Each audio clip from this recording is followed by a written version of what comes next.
Right. After you do that your first revision with the client, then you do the revision if the first round doesn't go so well, but then Hmm. you do secure an editor in house. Yeah. What kind of revisions can authors look forward to potentially enduring beyond that?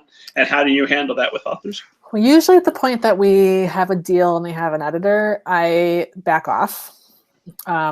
I mean, I still keep track of things, making sure they're getting handed in on time and everyone's meeting their deadlines. But I don't need the clients to get too confused by who they're revising for. So there's no way to tell what kind of revisions they're going to have to do, although there's always revisions. Um, Sometimes they're deep and sometimes they're not, you know.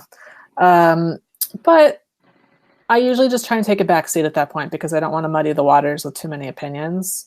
But I'm there in case something doesn't sit well with an author and they don't want to do it, or like they have a strong reason that that change is not in their vision for the book.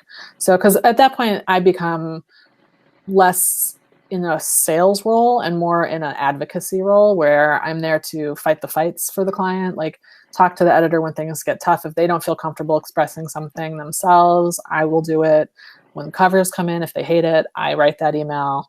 You know, I'm the one who follows up on the annoying stuff the authors don't want to have to follow up on, like checks and, you know, contracts and all the rest of it. So, but yeah, like mostly, you know, I trust editors to do their jobs, and that's why they're good and why they're there. So you know, as far as me as editor, I always edit things to get them saleable so that I think they're really good reads. But, you know, I can't take care of everything, and I don't want to belabor things too long either, because otherwise we'll never get books on submission. So yeah, like at that point I kind of become a more silent partner on the editorial side and just kind of like read the emails that go back and forth, but don't throw my opinion in. Unless I assume there's a tension brewing in the relationship on one side or the other or both. And that happens. Like, unfortunately, like I have seen author and editor relationships break down. Not, you know, not too often.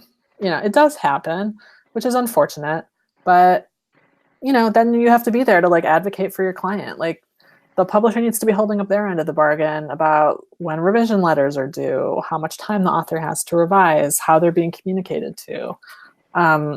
You know, largely I haven't had too many issues with that. And most of the time I would say editors and authors have, you know, it's the editors want to have a good relationship with their author just as much as I do. So by and large, they are also nurturing and available and collaborative. And I try not to send books to people who I think are unpleasant to work with. You know, I wouldn't want to put an author in that position. How much do you take into consideration how likely these two personalities are to mesh well?